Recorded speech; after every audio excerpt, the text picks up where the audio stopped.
तो दोस्तों आज हुई है 30 अक्टूबर 2021 बिहार समेत देश दुनिया की बड़ी और ताज़ा समाचार लेके आए सिर्फ आपके लिए। चलिए फटाफट खबर शुरू करते हैं। उससे पहले चैनल को अब तक सब्सक्राइब ना किया हो तो फटाफट चैनल को सब्सक्राइब कर दे, लाइक कर दे, शेयर कर दें ताकि इसी तरह की खबर आप हर रोज़ देख सकें। चलिए शुरू करते हैं आज की पहली बड़ी खबर। पश्चिम बंगाल की मुख्यमंत्री ममता बनर्जी ने अगले साल आम चुनाव में प्रधानमंत्री पद की दौड़ में शामिल होने संबंधी सवालों पर अपना जवाब दिया है। शुक्रवार को ममता बनर्जी से पूछा गया था कि क्या वो 2024 में देश के शीर्ष पद की दौड़ में शामिल हो रही है, तो उन्होंने पत्रकारों से कहा कि अगर मैं आपको अभी सब कुछ बता दूं तो मैं बाद में क्या बताऊंगी। अटकलें लगाई जा रही है कि इस साल की शुरुआत में पश्चिम बंगाल विधानसभा चुनावों में उनकी पार्टी तृणमूल कांग्रेस की शानदार जीत के बाद ममता बनर्जी की नज़र 2024 के लोकसभा चुनाव से पहले राष्ट्रीय राजनीति में एक बड़ी भूमिका निभाने पर है। तृणमूल कांग्रेस की प्रमुख ममता बनर्जी बृहस्पतिवार की शाम से गोवा के 3 दिवसीय दौरे पर हैं। दूसरी बड़ी खबर, हाई कोर्ट से गुरुवार को जमानत मिलने और फिर कल एनडीपीएस कोर्ट में प्रक्रिया पूरे हो जाने के बावजूद शाहरुख खान के बेटे आर्यन खान को एक और रात जेल में काटनी पड़ी। आपको बता दें कि आर्थर रोड जेल से निर्धारित समय तक कोर्ट का आदेश नहीं पहुंचने की वजह से आर्यन खान की रिहाई नहीं हो पाई थी। अब शनिवार सुबह यानी आज सुबह उनके जेल से बाहर आने की उम्मीद है।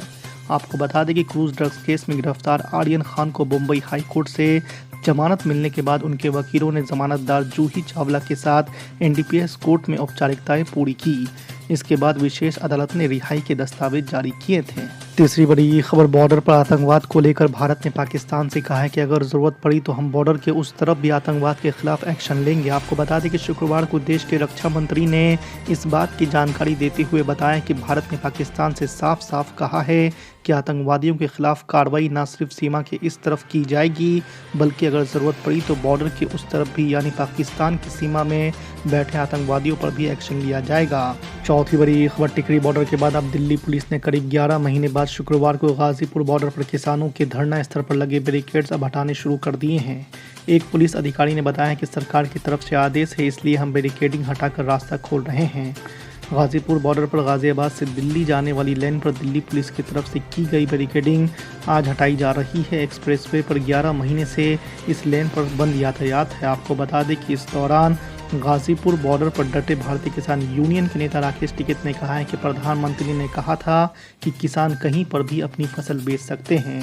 रास्ता खुलेंगे तो हम भी अपनी फसल बेचने पार्लियामेंट में जाएंगे, पहले हमारी ट्रैक्टर दिल्ली जाएगी। पांचवी बड़ी खबर, समाजवादी पार्टी के अध्यक्ष अखिलेश यादव ने कहा है कि भाजपा अगर अपने सभी विधायकों के टिकट काट भी दे तो भी विधानसभा चुनाव जीत नहीं पाएगी, क्योंकि जनता ने भाजपा को हराकर क्वारंटाइन करने का इरादा कर लिया है। अखिलेश यादव ने कहा है कि भाजपा में मतभेद ही नहीं मतभेद भी है और इसलिए भाजपा सरकार के दोनों इंजन आपस में टकरा रहे हैं। भाजपा में नेता एक दूसरे को हराने में लगा हुआ है। अखिलेश यादव ने शुक्रवार को पश्चिमी यूपी के कांग्रेस नेता पूर्व सांसद हरेंद्र मलिक और पंकज मलिक के सपा में शामिल होने के मौके पर प्रेस कॉन्फ्रेंस में कहा कि भाजपा का अब जाना तय है। महंगाई को लेकर भाजपा पर निशाना साधते हुए अखिलेश यादव ने कहा कि जनता को भाजपा ना जाने कौन सा पहाड़ा पढ़ा रही है कि हर दिन पेट्रोल 35 पैसे बढ़ जाता है। छठी बड़ी खबर, नेता प्रतिपक्ष तेजस्वी यादव ने कहा है कि तारापुर और कुशवेर से स्थान में जेडीयू सत्ता का चाहे जितना भी दुरुपयोग कर ले लेकिन जीत राजद की ही होगी। उपचुनाव में शराब, साड़ी और पैसा बांटकर चुनाव जीतने का सत्ता पक्ष के द्वारा किए जा रहे दुरुपयोग पर चुनाव आयोग को संज्ञान लेना चाहिए। जिस गाड़ी से साड़ी और शराब बंटवारा जा रहा है उन सभी गाड़ियों का नंबर और नाम सार्वजनिक कर दिया जाएगा। तेजस्वी यादव ने कहा कि चुनाव के दौरान अगर कुछ भी गड़बड़ी हुई तो मैं खुद हेलीकॉप्टर से वहां पहुंच जाऊंगा। साथ ही जिस गाड़ी से साड़ी और शराब बंटवाया जा रहा है उन सभी गाड़ियों का नंबर और नाम सार्वजनिक कर दिया जाएगा। सातवीं बड़ी खबर, ऑल इंडिया मजलिस इत्तेहादुल मुस्लिमीन के राष्ट्रीय अध्यक्ष असदुद्दीन अवैसी 31 अक्टूबर को सहारनपुर पहुंचेंगे। असदुद्दीन अवैसी जनता रोड स्थित खुर्द बस अड्डे पर वंचित शोषित समाज सम्मेलन का संबोधित करेंगे। आपको बता दें कि पार्टी के जिला अध्यक्ष मोहम्मद वसीम ने बताया है कि इस कार्यक्रम की तैयारी शुरू कर दी गई है। प्रचार पोस्टर भी जारी कर दिया गया है। उन्होंने बताया है कि पार्टियां हर वर्ग का वोट चाहती है लेकिन सम्मान की बात आते ही सत्ता में आने पर अपना हाथ खींच लेती है। कमजोर वर्ग के लोग अब अपनी लड़ाई खुद लड़ेंगे। पार्टी वंचित शोषित लोगों के साथ खड़ी है। अगर आज समाजवादी, बीएसपी, कांग्रेस, आरएलडी में अगर मुसलमानों की तरफ कोई देख रहे हैं तो क्यों देख रहे हैं आपको मालूम? अगर मजलिस असदुद्दीन अवैसी यूपी को नहीं आता तो ये मुसलमानों की तरफ देखते भी नहीं। एक एमपी है साबिका, इनका भी नाम लेना नहीं चाहता हूं, वो अपने फेसबुक पर मंजलिस की तारीफ लिखे और ओवैसी की तारीफ लिखे। हमारे जिम्मेदारों ने उनसे राब्ता किया और बोला कि साहब आपने बड़ी तारीफ की, तो कहा कि तहज्जुद में उठा था, दिल में तकलीफ हो रही थी तो मैंने लिख दिया। हमारे लोग खुश हो गए, मैं मुस्कुरा रहा था। मेरा ठीक है। 2 दिन के बाद मालूम हुआ कि अखिलेश यादव के बगल में खड़े होकर फोटो ले रहे हैं। हमारी तारीफ लिखेंगे तो अखिलेश बोलेगा आजा मेरे पास। मंजलिस के डर से बुला रहे, तो मालूम हो गया कि उत्तर प्रदेश के मुसलमानों में मंजलिस अपना घर बना चुकी है, एक मुकाम पैदा कर चुकी है। अखिलेश यादव हो, कांग्रेस हो, आरएलडी हो, तुम नेताओं को ले रहे हो, मैं जनता को अपने साथ लेके जाऊंगा। जनता के बगैर कोई नेता नहीं है, ठेंगा रहता है।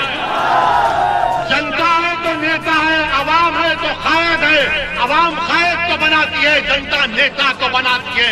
आज उत्तर प्रदेश की मुसलमान जनता इस बात को तय कर चुकी है कि हम अपने नए नेता को बनाएंगे, अपनी पार्टी को मजबूत करेंगे। किसान भाइयों सोचो, अगर 3 कानून लागू हो गए तो आप अपने खेत में मजदूर हो जाओगे और खेती करने का भी अधिकार आपके हाथ में नहीं होगा। जिनसे आपका कॉन्ट्रैक्ट हो जाएगा वो तय करेंगे कि खेती कौन सी करनी है। ये 3 कानून केवल किसान नहीं बल्कि इस देश की अर्थव्यवस्था को बर्बाद करने वाले कानून हैं। इस देश की अर्थव्यवस्था को बर्बाद करने वाले कानून हैं।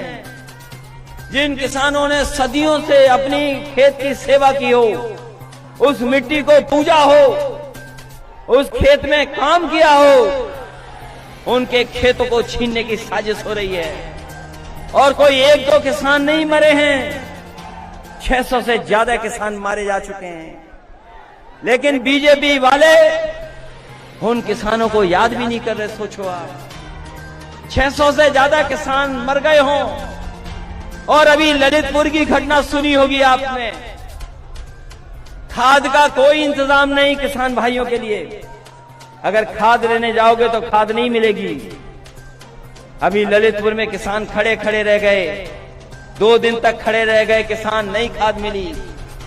एक किसान की तो वहीं मृत्यु हो गई, लेकिन उसे खाद नहीं मिली। दूसरा नौजवान किसान ने आत्महत्या कर ली, उसे खाद नहीं मिली। बताओ, ऐसी सरकार जिसको हम और आप लोग अन्नदाता बोलते हो, जो हमारा पेट भरता हो, जो हमारा पेट भर करके हमें कपड़े पहनाता हो, उस किसान के सम्मान में हम खाद नहीं उपलब्ध करा सकते। ये बड़ी बड़ी बातें करने वाली सरकार जो कहती कि हम हवाई जहाज में चप्पल पहनने वालों को बिठा देंगे, जब हमारे किसान को जरूरत है तो खाद नहीं दे पा रहे।